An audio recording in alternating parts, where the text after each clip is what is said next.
Hello everyone, welcome back to my channel. और बहुत ही आसानी से मैं आज बताने वाली हूँ आप लोग की कैसे आप प्रिंस कट के कटिंग आप बना सकते हैं।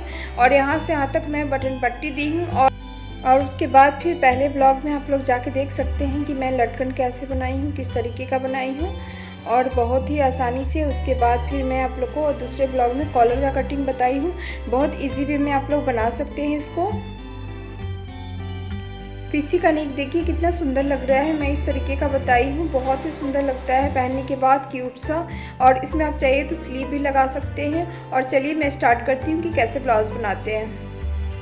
ब्लाउज़ बनाने के लिए आपको नेक लेना है 3 इंच और उसके बाद शोल्डर लेना है आपको 3 इंच। आर्म होल ऐसे मैं 6 इंच लेती हूँ, मगर प्रिंस कट कटिंग कर रही हूँ तो मैं 7 इंच लूँगी। और उसके बाद आपको जितना लंबाई चाहिए उसके हिसाब से आप लंबाई ले लीजिएगा। और उसके बाद इसमें आपको 1.5 इंच आपको एक्स्ट्रा लेना है स्टिचिंग में फोल्डिंग के लिए। फिर आपको चेस्ट के 1/4 लेना है और वेस्ट के भी 1/4 ही लेना होता है। और उसके बाद फिर आपको 1/2 इंच एक्स्ट्रा लेना है आपको। और स्टिचिंग के लिए आपको 2 इंच लेना है। आपको वेस्ट के भी 1/4 लेना है और उसमें भी 1/2 इंच एक्स्ट्रा लेना है आपको। और 2 इंच आपको स्टिचिंग के लिए लेना है। और उसके बाद आपको मार्किंग कर लेना है। मार्किंग इन फिटिंग का रहता है तो सही रहता है स्टिचिंग करने के समय, इसलिए मार्किंग पहले कर लेंगे। आर्म होल का गोलाई आपको 3.5 इंच से देना है। आपको इस तरीके से आपको गोलाई शेप देना है अंदर की तरफ। और उसके बाद आपको अंदर 1 इंच लेना है और इस तरीके से आपको मार्किंग करना है। और 1/2 इंच अंदर की तरफ इस तरीके से आपको गोलाई देना है। और नीचे की तरफ आपको 1/2 इंच लेना है।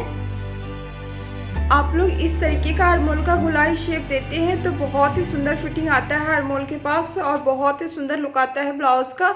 आप लोग प्लीज़ इस तरीके से आप लोग कटिंग कीजिएगा। अब मैं प्रिंस कट के कटिंग करूंगी तो 1/2 इंच एक्स्ट्रा ली हूँ, 4 इंच लेते हैं मगर लूँगी 4.5 इंच इस तरीके से। और 4.5 इंच से मार्किंग करूँगी। और इस तरीके से मैं आर्म होल से इस तरीके से मैं गोलाई दे दूंगी इसको ब्लाउज के। और प्रिंस कट देखिए इस तरीके से ही कटिंग होता है। शोल्डर 3 इंच लिए हैं तो 3 इंच से हाफ करना है 1.5 इंच। और 1.5 इंच से पॉइंट लेना है आपको कुप्पी के लिए 9.5 इंच, 9.5 या 10 लेते हैं तो मैं 9.5 लूँगी। और इस तरीके से आपको 2.25 से चारों तरफ से मार्किंग करना है आपको चारों तरफ। उसके बाद आपको नीचे लेना है 1.5 इंच, दोनों तरफ मिला के आपको 75 होना चाहिए इस तरीके से। और ऊपर की तरफ हम ले लेंगे 1 इंच, 1/2 इंच दोनों तरफ से लेना है आपको। और इस तरीके से आपको मार्किंग कर देना है।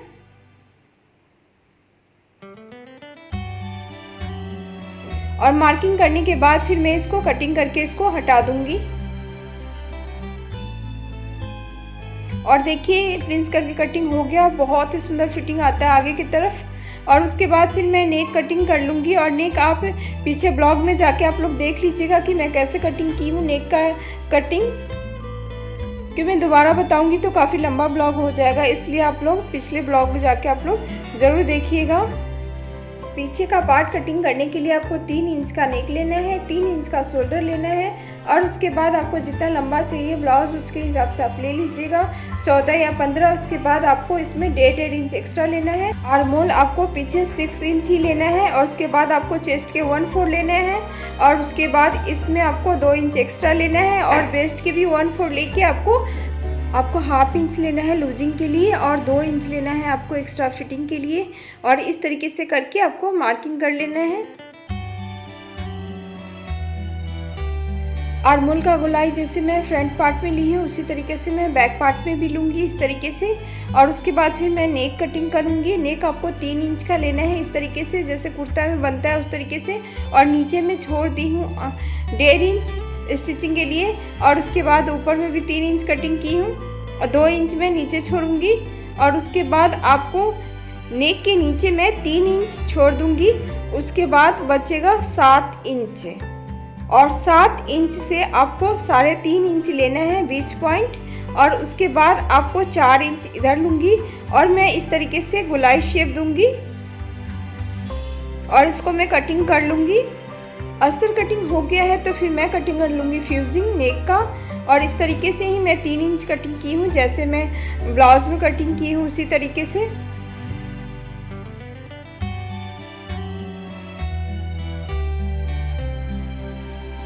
और अस्तर कटिंग हो गया है तो फिर मैं इस पे मेन फैब्रिक पे रख के और इस तरीके से मैं ड्रॉ करके इसको कटिंग कर लूँगी, मार्किंग करके।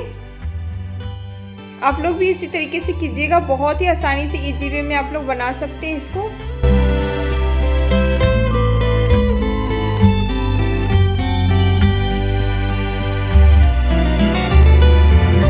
अस्तर कटिंग हो गया है, मेन फैब्रिक भी कटिंग हो गया है, तो उसके बाद फिर मैं इसको स्टिचिंग कर लूँगी। आपको चारों तरफ इस तरीके से स्टिचिंग कर लेना है। पहले बीच का पॉइंट लेके स्टिच करना है आपको, और उसके बाद आपको पकड़ के संभाल के आपको चारों तरफ सिलाई करना है।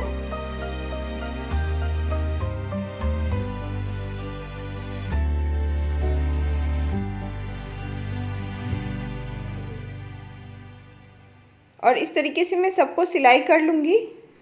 बैक और फ्रंट दोनों पार्ट को मैं इस तरीके से सिलाई कर लूँगी चारों तरफ, अस्तर और मेन फैब्रिक दोनों को पकड़ के। आपको स्लीव नहीं लगाना है तो इसको छटाई करके आप नहीं हटाइएगा, और स्लीव लगाना है तो फिर अंदर के 1/2 इंच जो है उसको कटिंग करके आप हटा दीजिएगा। आर्म होल छटाई करने के बाद फिर मैं सिल लूँगी प्रिंस कट। इस तरीके से मैं सिली हूँ। और नेक में पिछले ब्लॉग में आप लोग जाके देख लीजिए कि नेक में कैसे बताई हूँ। और पीछे का नेक बनाएंगे तो इसके लिए मैं जो राउंड कटिंग की उस पर चारों तरफ में 1/2 इंच छोड़ के उसके बाद सिलाई लगाना है आपको। और सिलाई लगाने के बाद इसको कटिंग करके आपको हटा देना है। और हटाने के बाद इस पे कट लगाना है आपको चारों तरफ। कट लगाने से होता है कि काफ़ी अच्छा से आसानी से आप लोग पलट सकते हैं इसको, अस्तर को। और देखिए कितना अच्छा लग रहा है, पूरा बिल्कुल फिनिशिंग से हो जाता है। उसके बाद फिर मैं चारों तरफ सिलाई लगा दूंगी। पीछे के पार्ट तैयार हो गया है तो फिर पीछे मैं नेक लगाऊंगी। कैसे आसानी से आप लगा सकते हैं नेक को, फ्यूजिंग को। और इस तरीके से मैं बीच का पॉइंट लूँगी और बीच पॉइंट से ही आपको 1/2 इंच दोनों तरफ 3-3 इंच लूँगी। और इस तरीके से मैं चारों तरफ सिलाई लगा दूँगी। और चारों तरफ सिलाई लगाने के बाद आपको इस तरीके से आपको पलट देना है कटिंग करके। और नेक बहुत ही आसानी से आप लगा सकते हैं फ्यूजिंग से, बहुत ईजी होता है लगाना, बहुत ही सुंदर भी आता है और फिनिशिंग भी लगता है बिल्कुल। पीछे का पार्ट तैयार हो गया है तो फिर मैं आगे का पार्ट में बटन पट्टी लगाऊंगी। बटन पट्टी लगाने के लिए आपको नीचे से ऊपर तक आपको 7 इंच कटिंग करना है इस तरीके से। और उसके बाद कटिंग करने के बाद आपको जो आई वाला पट्टी है उसको पहले ज्वाइंट करना है, चौड़ा पट्टी। और चौड़ा पट्टी करने के बाद इस तरीके से मैं फोल्ड कर दूंगी आई वाले पट्टी को, जैसे कुर्ता में जैसे लगाते हैं ना आप बटन पट्टी, उस तरीके से ही इसमें लगाना है इस वाले ब्लाउज में। और फिर मैं हुक वाला पट्टी लगाऊंगी, पतली पट्टी। पहले इसको फोल्ड कर देंगे एक तरफ, उसके बाद फिर आपको इसको ज्वाइंट करना है। जैसे आप कुर्ता में सिलाई लगाते हैं ऊपर से, उसी हिसाब से आप इसके ऊपर से भी चारों तरफ से आपको सिलाई लगा देना है। और आप लोग नए नए होंगे जिनको नहीं मालूम होगा इसके बारे में तो प्लीज़ मुझसे आप कमेंट करके आप लोग पूछ सकते हैं। मैं बताऊंगी आप लोग को, जिस पॉइंट के लिए आप पूछिएगा उसी पॉइंट के लिए मैं ब्लॉग बना के आपको बताऊंगी अलग से। और देखिए बटन पट्टी लग गया है तो उसके बाद फिर मैं दोनों को ज्वाइंट कर लूँगी, आगे पीछे का पार्ट को। जब मैं शोल्डर ज्वाइंट कर दूंगी उसके बाद फिर मैं नीचे का जो तुरपाई करूँगी पहले उसको मोटे धागा से पहले मैं सिलाई कर दूँगी। फिटिंग का सिलाई लगाऊंगी। फिटिंग की सिलाई लगाने से पहले मैं जो बेल्ट बनाई हूँ उसको रख के अंदर में, तब फिर मैं फिटिंग का सिलाई लगाऊंगी। मेरा ब्लॉग आप लोग को अच्छा लगेगा तो प्लीज़ सब्सक्राइब कर दीजिए, लाइक कर दीजिए और कमेंट कर दीजिए।